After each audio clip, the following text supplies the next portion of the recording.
Daxili İşlər Nazirliyi kibertalama cinayətləri ilə bağlı növbəti dəfə vətəndaşlara müraciət edib. Müraciətdə dəfələrlə edilən xəbərdarlıqlara baxmayaraq, hələ də bank kartlarının talanması hallarına rast gəlindiyi qeyd edilib. Son 24 saat ərzində baş verən bu tipli hadisələrin təhlili onu deməyə əsas verir ki, əksər epizodlarda zərər çəkənlər oxşar üsul və vasitələrlə aldadılıb.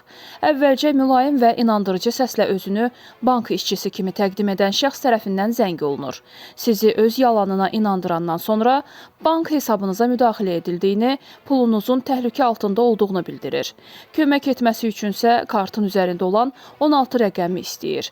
CVV kodunu söyləyəndən sonra bankınızın sizə göndərdiyi OTP və ya 3D təhlükəsizlik kodunu da qarşınızdakı dırnaqarası bank əməkdaşına dediyiniz anda iş işdən keçmiş olur. Atacağınız addım çox sadədir. Kart məlumatlarınızı tanımadığınız və güvənmədiyiniz heç bir şəxslə bölüşməyin. Unutmayın, bank kartınızın təhlükəsizliyi öz əlinizdədir.